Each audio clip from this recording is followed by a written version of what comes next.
Hello and welcome you all to the एडल classes. तो आज के लेक्चर में हम पढ़ेंगे वाटरशेड मैनेजमेंट और उसका concept, objective and principle. So let's start with the concept first. तो वाटरशेड मैनेजमेंट क्या होता है? ये एक होलिस्टिक अप्रोच है, ओवरऑल अप्रोच है मैनेज करने की land as well as water resources को एक स्पेसिफिक जोग्राफिकल एरिया में। तो एक स्पेसिफिक जोग्राफिकल एरिया में जो हम लैंड और वाटर रिसोर्स को मैनेज करते हैं तो उसे ही हम वाटरशेड मैनेजमेंट कहते हैं। अब आता है कि एक वाटरशेड क्या होता है, व्हाट इज वाटरशेड। तो वाटरशेड एक एरिया होता है, लैंड एरिया होता है जिसमें आकर सारी वाटर बॉडीज ड्रेन हो जाती हैं। सपोज करो एक हमारा पॉन्ड टाइप है, तो वहां पर जाकर एक कॉमन एरिया में हमारी सारी रिवर्स जो है ड्रेन हो रही हैं, तो उसे क्या कहेंगे हम? Water shade. अब आता है कि वाटरशेड मैनेजमेंट का फोकस क्या है बेसिकली। तो वाटरशेड मैनेजमेंट का जो बेसिक फोकस होता है कि सस्टेनेबल मैनेज कैसे करें। सस्टेनेबल मैनेजमेंट का मतलब है कि हम लिमिटेड अमाउंट में अभी जो हमारी नीड्स हैं उन्हें भी फुलफिल कर पाए और जो फ्यूचर जनरेशन आए उन्हें भी वो चीजें मिले यूज करने को। तो जैसे कि सॉइल का मैनेजमेंट, वाटर मैनेजमेंट, उस एरिया की वेजिटेशन, तो वेजिटेशन हो गया एंड अदर नेचुरल रिसोर्सेज, तो उन्हें कैसे अचीव करें। और इधर ऑब्जेक्टिव क्या है मेन, कि क्या अचीव करना चाह रहे हैं हम। यहाँ पर हम वाटर कंजर्व करना चाह रहे हैं, सॉइल इरोजन को कंट्रोल करना चाह रहे हैं, फ्लड मिटिगेशन जो है उसे करना चाह रहे हैं। ये सब सस्टेनेबल डेवलपमेंट में हेल्प करता है। सो let's start with the next one. So this is a pictorial representation of how a watershed looks.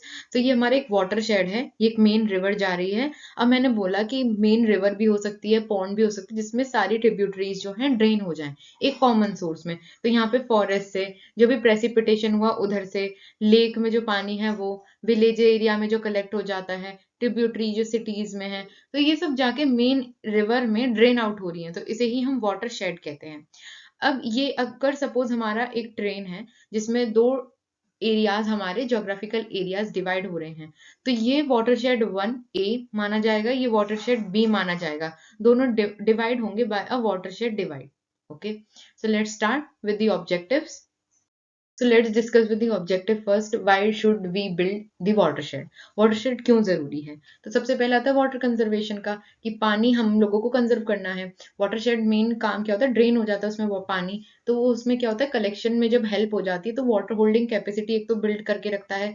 दूसरा, जो हमारा पानी बह जाता है, रन ऑफ वाटर, उसको रिड्यूस करता है। और तीसरा होता है रिचार्ज करना ग्राउंड वाटर को। जब पानी एक जगह होल्ड रहेगा तो वो ग्राउंड में सीप होगा, राइट। सेकंड होता है सॉइल इरोजन कंट्रोल करने में। सॉइल इरोजन कैसे कंट्रोल कर सकते हैं हम? जैसे कि काउंटर फ्लोइंग करके, टेरेसिंग करके, वेजिटेटिव कवर को बढ़ा के, जिससे सॉइल फर्टिलिटी इंप्रूव हो और प्रिवेंट हो sedimentation in the water body. जो होता है जैसे रन ऑफ वाटर होता है तो उसके संग सॉइल डिपॉजिट भी जाके हमारे वाटर बॉडीज में डिपॉजिट हो जाती हैं, जिसकी वजह से वो सॉइल इरोजन ही कहलाएगा।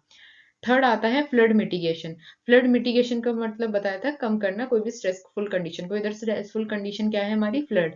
तो फ्लड को रिड्यूस करने के लिए वाटरशेड बहुत ज्यादा हेल्प करता है। वो कंट्रोल करता है रन ऑफ। जैसे कि सपोज ये हमारी रिवर है, तो यहाँ पे जब ज्यादा ओवरफ्लो हो जाता है तो ये वाटरशेड सराउंडिंग एरियाज में, फील्ड एरियाज में फ्लडिंग करा देता है। तो वहां पर जो है रन ऑफ कंट्रोल करने के लिए, इंक्रीज करने के लिए वाटर इनफिल्ट्रेशन को, infiltration into the soils layer में जाने के लिए वाटर इन्फिल्ट्रेशन को इम्प्रूव करता है drainage capacity of the watershed. Next आता है सस्टेनेबल एग्रीकल्चर। सस्टेनेबल एग्रीकल्चर में क्या होता है, हम ऐसी एग्रीकल्चर प्रैक्टिसेस को प्रमोट करें जहां पे हमारा वाटर और सॉइल का बेटर यूज हो, ऑप्टिमाइज यूज हो, ताकि हमारी प्रोडक्टिविटी बढ़े as well as negative impact जो एनवायरमेंट पे होता है वो कम हो, राइट। नेक्स्ट आता है बायोडाइवर्सिटी कंजर्वेशन। हम मानते हैं जब भी एक वाटरशेड बिल्ड होता है तो उसके आसपास के एनवायरमेंट को प्रोटेक्शन मिलता है उससे, और नेचुरल हैबिटेट रिस्टोरेशन में भी बहुत मदद करता है। वहां पे जो वाइल्ड लाइफ था वो रिस्टोर होता है, प्लांट स्पीशीज जो होती हैं वो रिस्टोर होती हैं, रिफॉरेस्टेशन में हेल्प करता है, प्रिजर्व करता है उस एरिया की बायोडाइवर्सिटी। नेक्स्ट आता है लाइवलीहुड इंप्रूवमेंट। ये क्या करता है वाटरशेड? लोकल कम्युनिटीज को भी बहुत ज्यादा हेल्प करता है। How? By sustainable land use practices. अब जो है वहां पे लैंड यूज जो प्रैक्टिसेस हैं वो काफी सस्टेनेबल हो जाती हैं। वाटर अवेलेबिलिटी होती है हमेशा इरिगेशन के लिए, क्योंकि वहां पे वाटर स्टोर्ड रहता है। प्रमोट करते हैं other income generating activities also, जैसे कि फिशरीज हो गया, ठीक है। तो ये जो हो गया हमारा इनकम जनरेटिंग एक्टिविटीज को भी प्रमोट करता है, लाइवलीहुड इंप्रूवमेंट में हेल्प करता है। So let's start with the principles of the watershed management. क्या क्या प्रिंसिपल्स होते हैं जो कि एक फ्रेमवर्क की तरह काम करते हैं for planning and implementation of a watershed okay तो सबसे पहला आता है इंटीग्रेटेड अप्रोच। इंटीग्रेटेड अप्रोच में होता है कि हम चारों इंटरेक्शंस की बात कर रहे हैं जो कि कंपोनेंट्स होते हैं बहुत ज्यादा इंपॉर्टेंट वाटरशेड बिल्ड करने के लिए।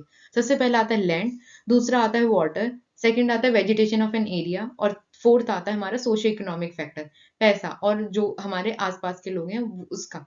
तो वहां पर सेकंड आता है हमारे पास पार्टिसिपेटरी अप्रोच। पार्टिसिपेटरी मतलब होता है कि कितने लोग उसमें इन्वॉल्व हैं, ऑल द स्टेक होल्डर्स जो भी हैं, जैसे कि लोकल कम्युनिटीज हो गए, government agencies, NGOs, private entities, ये सब डिसीजन मेकिंग प्रोसेस में इन्वॉल्व होने चाहिए।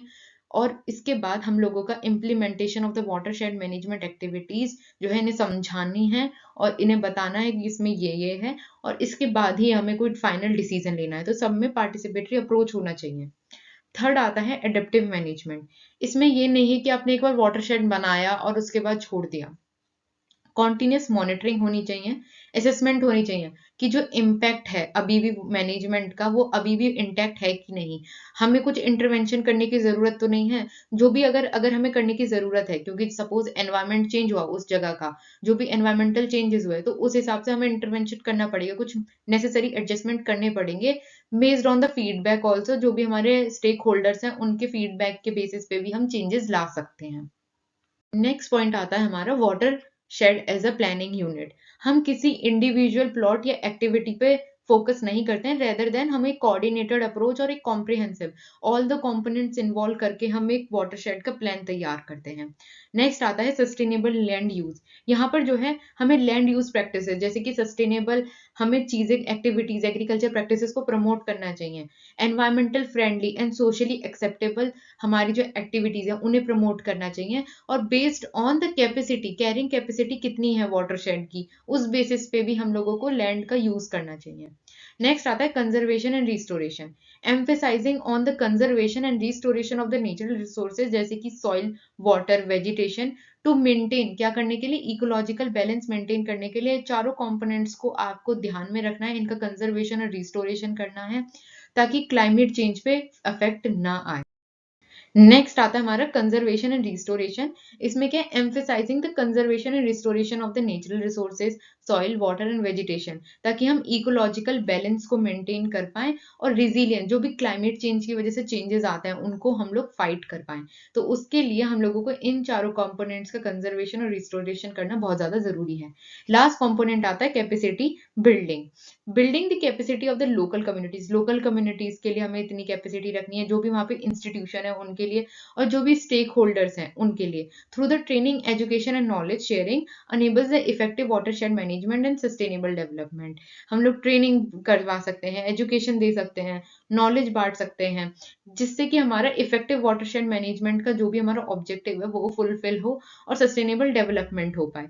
तो ये जब सातों हमारे प्रिंसिपल मैच होते हैं, ये हमारा फ्रेमवर्क तैयार करते हैं कि हम लोग क्या प्लानिंग करें उस एरिया के लिए, कैसा वाटरशेड मैनेजमेंट की प्रैक्टिसेस हम लाएं, कैसा वाटरशेड हम लोग बिल्ड करें ताकि ये सारे प्रिंसिपल्स फॉलो हो पाए वहां पर। This is all for the today's video. Thank you and have a nice day.